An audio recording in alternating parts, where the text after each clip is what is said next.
Hey guys, it's Jack, and I got a request for more limited content, and since tonight is the midnight pre-release, I figured that I would show you my color choice, my pool, and how I'm going to build my deck for pre-release. I figured that it would be an interesting exercise in limited knowledge and kind of how the Theros pre-release is going to work mechanically. So without any more talking about it, I'm going to delve in.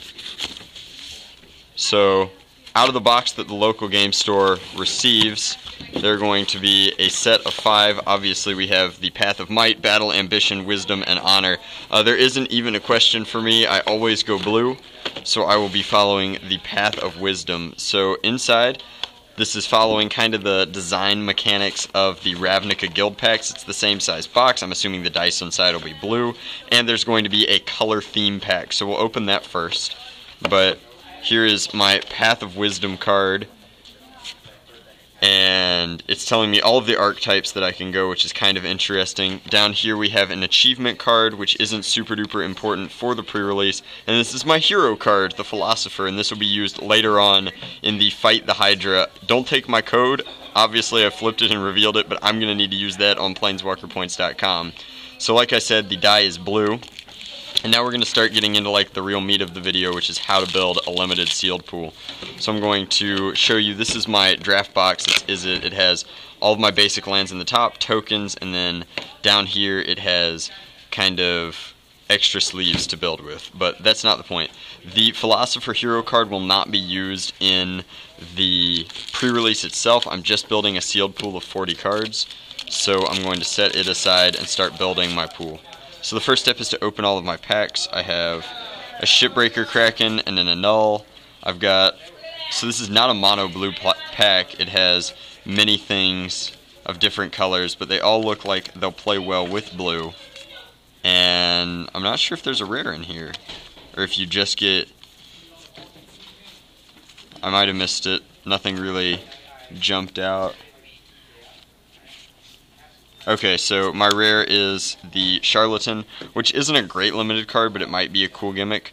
And now we need to delve into our packs and kind of see which flavor vein we're going to play. So here's a Steam Augury. That puts me towards Izzet. It's important to realize that the fixing is not going to be as awesome in this set as it was in Ravnica.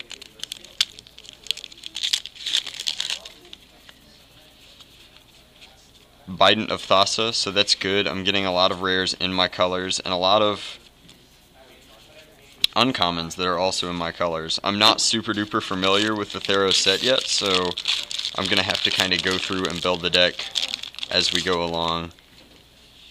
There's another Steam Augury. It's kind of funky. They really want me to have a lot of...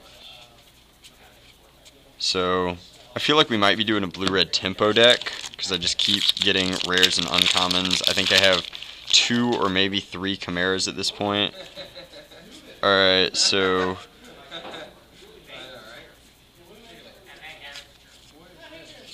I don't have any of the great burn spells quite yet, but I'm kind of lay out my red and blue. Let's see where we're at. So there is a foil Mythic, which is pretty sweet. That definitely puts me into blue-red, and I'm pretty sure this is one of the money cards in the set, and I really like kind of the mechanical flavor. This is obviously supposed to be like based on Triton, the father of all monsters. So foil Mythic makes my pool awesome, and I've got plenty of cards in my colors to play. So we're going to kind of go through and pull out everything in our colors. I definitely want to go blue-red, and I don't think I want to get much greedier than that. An Ophidian effect for all of my creatures is sweet. The dragon is broken, so I'm going to play that, and I definitely want both of my Steam Auguries, because even though it's not Factor Fiction, card draw in its rawest form is great for a tempo deck. So the Sealock monster is just a bomb. Definitely going to play that. The Guardians are kind of cool. This is just a big flyer. That's a possibility. Demolish I don't like. Druid I don't like. Don't like it. Don't like it. I'm really already dialed into my colors by my rares, which isn't the best way to build a pool, but it's fine. This is a fine tempo card, and it's lower on my curve, so it's something that I need. A Null might be playable. It's definitely like a sideboard card for me. This guy is pretty sweet. We might play him. And then we have the Chimeras, which are like the very definition of a tempo card, and I think that they're fine. Lightning Strike is great. It's removal in our colors, which is what we want. This is that same Chimera. Griptide is fine. It's an Innistrad reprint, and it's a good tempo card. We might play it. So you'll see that I'm laying things out by converted mana cost right now. This is a Force Spike, which is fine in a tempo deck, and it scries. We're definitely playing our Kraken Bomb. I'm not sure about this guy. This is Fire Breathing that targets. We have a Heroic guy. I'm sure we'll have more Heroic. We probably will play this. Fire Breathing is fine in a tempo deck. This is a 3 or a 4/3 for 4. That's acceptable. We have these 1/2 Merfolk Rogues. I'm not wanting to play these. I traditionally don't play 1-drops that do nothing. This is pretty sweet. This is possibly playable. In a lot of scenarios, if we have early enough guys, it can just be a Lightning Bolt that happens to scry, and that's fine. This guy is okay. We don't have a ton of Devotion to Red, but if we're playing these enchantments, we might play it. The Wall is alright, but okay, this is sick. We have another one of our Lightning Bolts, our Lightning Strikes. The Crusader is a 1-drop I'm willing to play. And the Aqueous Form is not all that great, but it might be playable. We have the First Strike Bestow creature. It's a 2/2 with First Strike. That's fine, and we need creatures to fill out our curve. This one is also fine. I'm willing to play both of these Bestow creatures just as creatures, which means that their Bestow cost is fine. It's just a bonus. Gotta get a lot of these Merfolk that don't do anything. And another Griptide. Jolt. This is fine. And then we have another Chimera. I'm willing to play subpar instants because they allow me to fuel my Chimeras. This is a combat trick. It says 2 creatures get more defense, untap them, and then freeze. So this is kind of cool. It might be. Exactly. I am an Izzet mage. This is the Flying Nymph. That's super duper playable. More Merfolks. God, I hate them. And this is a 2/1. And then this guy is not great. And then Rage of Porphyros is fine. It's removal in our colors. And then this is Peak Eruption, which is kind of a hate card, so we'll toss that in our sideboard. But I like Rage Eruption as a removal spell. So now we have to count it up and see, because we want 21 playables, and then we'll flesh out the lands in a second. So right now we have 1, 2, 3, 4, 5, 6, 7, 8, 9, 10, 11, 12, 13, 14, 15, 16, 17, 18, 19. So we need 4 more playables, and we'll figure out how many creatures we have first before we decide anything else. So we have 1 creature, 2, 3, 4, 5, 6, 7, 8, 9, 10, 11. So we have 11 creatures, which means that we definitely want more creatures. So we're going to jump down to here, which is where I put creatures that I'm excited to play. I'll play this as just a body, and it's relevant, so that's fine.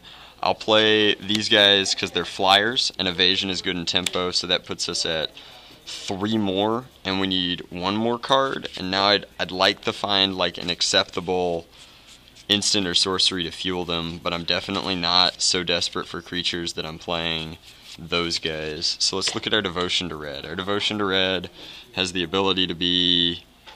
We have the ability to give this guy flying. I don't think there's a ton of life gain in this set. How many instants and sorceries do we have? We have 1, 2, 3, 4, 5, 6.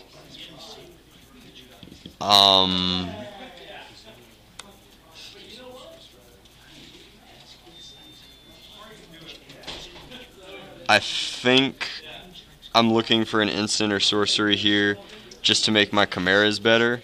And so I'm willing to play kind of like the Lightning Bolt combat trick occasionally. The 1 toughness will be relevant, but most of the time I'm just going to dome somebody for some extra damage. Plus, if you cast it pre-damage, it makes the Chimera bigger, so sometimes it's even better than a bolt. It'll do 4 damage. And the best thing about pre-releases is that if I decide that with my limited knowledge of the set now, as I learn more and figure out kind of how the set plays and how fast it is, I'll be able to decide if I want to change my deck. So I'm definitely not dialed into this, but these are kind of cards that I'd be willing to sideboard into at certain points. And now I will show you guys very quickly how I do my lands whenever I'm playing in limited, and that'll be the video, and I'll let you know how the deck played out. So I do things in order of converted mana cost, like so. So we'll start with our Izzet hybrid cards. We should have 2 Steam Auguries and then 2 Chimeras, and those will go in the center because they don't require commitment to either color. So then we have some blue cards and some red cards, and this lets us kind of look at our curve as we go through. So this is higher costed up here and here. So a lot of our low cost is red, which means that that's the earliest thing on our curve, and we don't have a ton of like heavy commitment, which means that devotion is bad for us, but we don't really care about devotion because we're not playing our One of Devotion card. Okay. So we have good tempo cards, and this is our curve, so I would definitely come in here and kind of like figure out my lands first visually. So these don't affect anything, and we're definitely heavier in red than we are blue, so we want to hit our red sooner. But we have earlier costs in blue with the Biden. It's definitely not an even split. We want 23-17, so we're going to play 9 mountains, and then we'll play 8 islands, I feel. I think that that's probably, is this 9? It's 1, 2, 3, 4, 5, 6, 7, 8. This is not. I need another mountain. And I'm missing some of my mountains. That's kind of sad. I gotta get rid of all of this stuff, but I will find another mountain, and then I think that this is going to be my deck. So, as always, thanks for watching, guys. I'll let you know how the sealed pool plays.